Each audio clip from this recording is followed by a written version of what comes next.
Ito na ito, makita mo. May ganun to siya. Kaya ilang araw na yun, pang-apat na ano. Pang-5 araw na pala. Ang sabi nga nun, kailangan disinfector yung buong klase kasi nga lahat sila nagkahawa-hawa na. Ito, ano ginagawa mo dyan? Anong ginagawa mo? Ihawak ang plato. Nagkain ka na? Ihawak ang plato. Nagkain? Hindi. Ikaw dito. Hindi mo siya panis. Parang panis yung kanin, di ba? Hindi ko alam, hindi pa man ako kumakain eh. Morning. Good morning. Morning guys. Yung parang panis. Parang hindi ka man kumakain ng kanin, di ba? Hindi ba? May panis ba yung kanin? Ha? Panis ba? Panis ba? Hindi ko alam. Hindi man namin na. Hindi man panis. Hindi panis. Oo. Madulas-dulas yung panin. Baka itong part na ito. Yung ibang part siguro panis. Magandang umaga po sa inyong lahat ng amigo. Huwag na natin kainin yung ano. Ibig ka nang basta-basta yung sa bibig. Ito, huwag na natin. Yung igit na hindi naman siya. Ibig ka yung rice namin. Magkana. Hindi naman pala. Magandang umaga po sa inyong lahat ng amigo. Kape tayo. Sabihin ano, pang ilang araw na Kylie nagpukulong sa kwarto. 4 days na. 4 days na po si Kylie nagkukulong sa kwarto. Dadala ko ng pagkain. So dinadalan lang namin siya ng pagkain.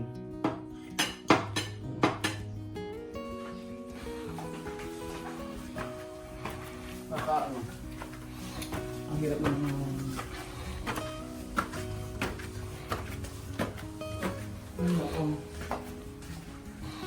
ano kasi, yun si Kylie, sumama ang pakiramdam nung nakaraan. Tapos, after niyang sumama ang pakiramdam, kailangan nilalagnat. Tapos, naging okay naman siya. Tapos, pag uwi ng bahay ni Kylie, may mga ano siya, may marami siyang mga, pagkagising niya, marami na siyang mga butlig-butlig. Para siyang, tawag doon, maraming, pakita ko sa inyo mga amigo. Ayun, ayun ka na. Ano ba? Ano nga? Ano nga butlig? Asan? Ito nga ito, pakita mo. Ayun ka na muna. Ito nga. Pati nga, kamay mo. Pakita mo, bed yun. May ganun to siya. Lumiit na. Lumit na. Kumain ka na. Ano, pagka... Sige na, kumain ka na muna. Para makainom kang gamot. Meron... Yung ano, yung... Kaya ilang araw na yan, pang-apat na ano. 5. Kapag 5 araw na pala. 5 araw na siyang hindi lumalabas ng kwarto, dito lang siya. So, Disinfect lang to. Oo, kailangan i-disinfect to. Kasi yung mga classmate din ni Kylie, ang laking pasok natin, no? Oo. Pero hindi na yung sangit, isa may, ano mo, hindi na masakit. Sakit. Pag mo luno. Singaw daw yun, may singaw siya. Pero makati pa rin ba? Hindi naman na. Dito buksan ang pintana mo, no? Paano? Oo, kailangan buksan mo kayo yung Para bintana. magkaroon ventilation. Oo. 5 araw na palang hindi pumapasok. Tapos yung mga classmate ni Kylie, sino una nagkaroon sa inyo ng ganyan? Si Mark. Ay, Sino? si Mark. Mark, ang klase niya. Tapos, ang sabi ng teacher nyo, mag-ano, no, hindi mo na pinapasok ng 1 week, no? 1 week yung buong klase hindi pinapasok. Ayun ka na. Tapos, ang sabi nga nun, kailangan i-disinfector yung buong klase kasi nga lahat sila nagkahawa-hawa na. Tapos, nung una, di ba, parang masama pakiramdam mo? Pero hindi nilagnat. Sinak lang. Si Ninat, si Ninat si Kylie. Tapos, nung kinabukasan, may lumabas sa mga butlig-butlig, ano, yung mga ano. Hanggang saan meron sa'yo? Kamay pa lang. Tapos sa bibig, Tapos sa bibig. meron? Oo. Sa bibig meron, sa kamay, tsaka sa paa. Doon lang naman. Tapos anong nararamdaman mo? Wala. Wala naman. Kasasalaman. Kasakit lang sa lalamunan. Isin mo kumain. May tubig ka ba dyan? May tubig pala. May tubig naman. So, kumain ka na. Ibabantayan kita. Ubusin mo yan. Ay, basta kumain ka lang. Kasi para kakain ka ng gamot. Pagka hindi ka binantay, hindi mo kakainin yan. O sige, kainin mo ng kainin. Dito na lang ako kukwento. Ayun nga, after ng asin natin, lumabas yung mga buti-buti sa katawan niya, di natakot ako. Kinausap ko binisis ko si doktora, si Doc Sheena. Sabi ko, Doc Sheena, ano ba yung lumalabas kay Kylie na to, yung mga buti-buti, yung mga parang itim-itim. Tapos Makati daw, sabi niya gano'n. Tapos nasyak si doktora, sabi niya, meron ekang hand, foot and mouth disease, sabi niya gano'n. So, ang sabi nga ng doktora, ilayo muna namin si Chuchin at dito muna siya sa kwarto. Huwag muna siyang ilalabas. At huwag muna siyang lumabas, dito muna siya sa loob. Tapos disinfect namin yung buong kwarto ni Kylie. Hindi yun, after ng kumain ka. After ng ilang araw, sa labas, sa bibig naman niya, meron lumabas sa parang singaw, hindi siya makakain na maayos. So meron namang inireseta si Doc Sheena na mga magamot kay Kylie, pati yung mga vitamin C, yung ganyan, yung mga dapat niyang inumin. Siyempre, pampailangan kung lumakas yung katawan. And then, sabi nga nun ng ni Doc Sheena, huwag nga muna lalabas. Tapos pagkayari, basta ilayo daw si Chuchin. Kasi siyempre, mahirap mahawa. Yung mga klase ni Kylie, ilan na nahawa sa inyo? 4 na sila. So, nung nagkaalaman, pinay-stop muna yung pag-aaral ng mga bata kahit the 1 week. 1 week, no? 1 linggo silang walang pasok. So, ano pinagagawa mo maghapon? Cellphone lang. Pero basta hindi ka nilalagna, hindi naman mahina yung katawan mo. As in, wala. Yung kati lang, tsaka hindi hirap kuminga. Sige, sumubo ka, nakikita ko yung mo. Kumain ka na kumain. Okay, kaya nga, kasi pagka hindi ka binantayan, sigurado hindi ka kakain. Kaya nga, kumain ka. Tapos si Lola Eden, hindi siya natutulog dito. Hindi siya, nag-spray ka ng alcohol. Tubig lang. Matubig yung ba? Tubig pala ito. Wala kayo alcohol dito? Wala kang Kala mayroon dito ka Dito si Kylie natutulog, siya lang mag-isa din eh. Tapos yung lola niya, dapat tabi sila dalawa. Nag-disinfect si Ano? mami kahapon. Ano? Nag-disinfect. Disinfect? Disinfect pala sila din kahapon dito. Pinabila ko ng Lysol, nakabili mo Lysol? O may Lysol na. So, yun. Sabi ng doktora, 7 days daw, 7 to 10 days daw yung nito. Yung yung Bago mawala. nito pag mawala. So, kanina sinearch ko yung about yung hand, foot and mouth disease. So, virus siya mga amigo at hindi naman kailangan ng mga gamot.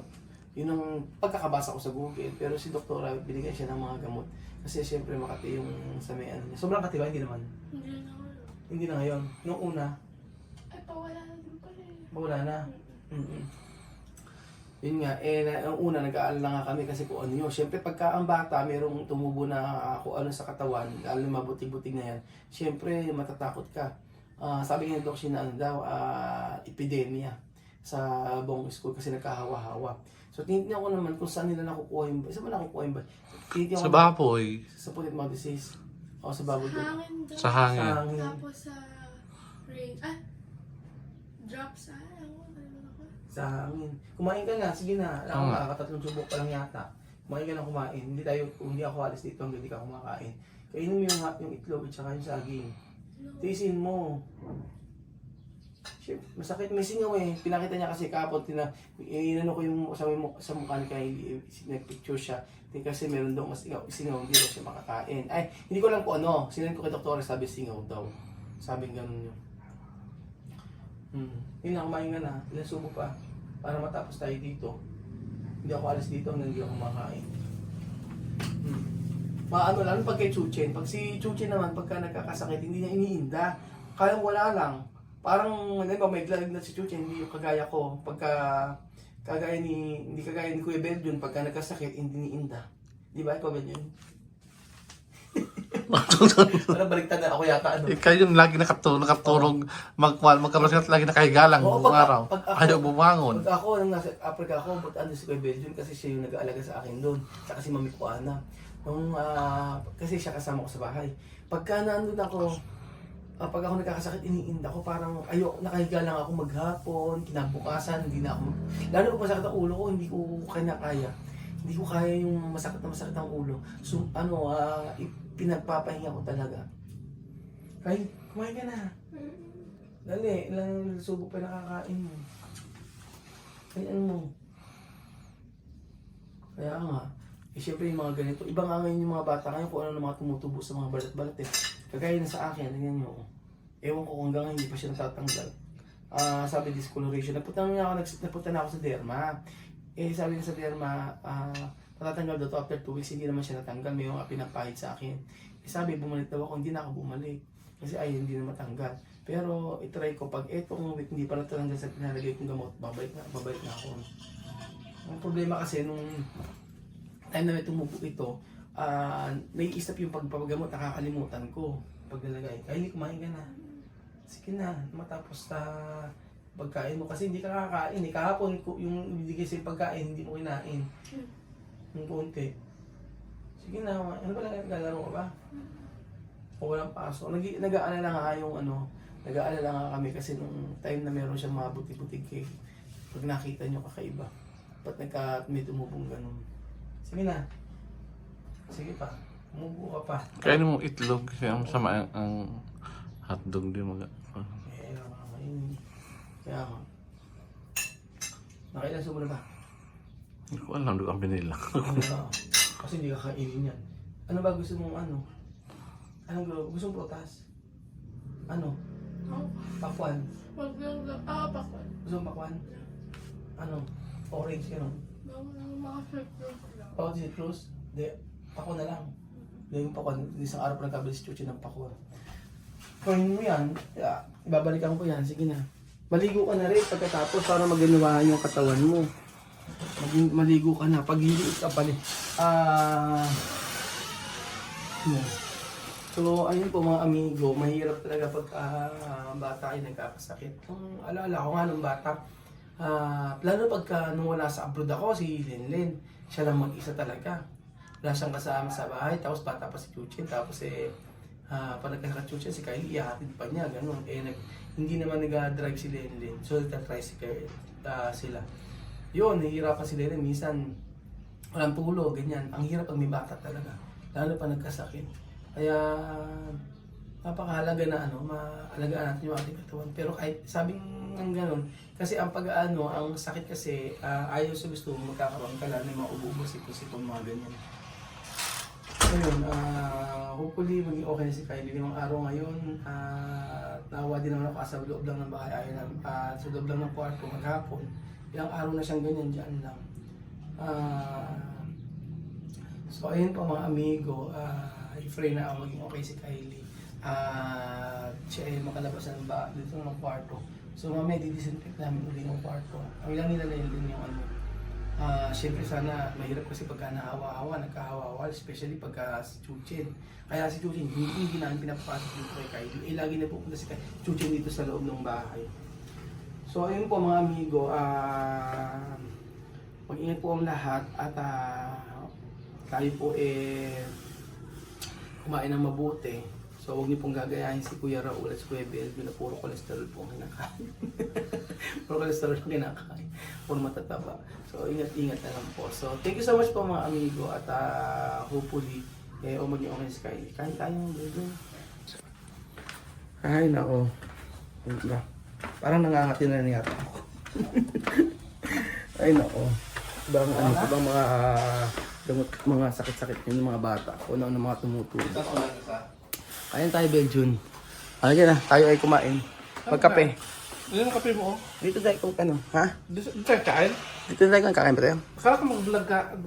Sige, alika na, kumain tayo. Dali mo na yan. Kape mo. Wala, doon. Ano na?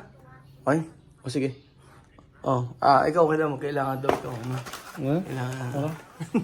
Liyasan ako. Thank you so much po mga amigo. At tayo ay magkape. Stress ako pag ganun. Lalo na pag kami mga bata na apektado sa mga sakit-sakit. Yung, lalo na pag ngayon mainit, lalamig, tapos biglang uulan. But gano'n yung panahon, hindi kagaya before, na pagka tag-araw talaga. Ngayon, iba na. So, i-search nyo po sa Google, hand, foot, and mouth disease. Yun, akala ko nga, dati diba sa Babuilan, bihira yung nagkakaganoon. sana huwag naman magkahawa-hawa. Kasi syempre, kawawa ang mga bata. Kaya ayan po mga amigo, mag-disinfect muna tayo. Thank you so much po mga amigo at God bless.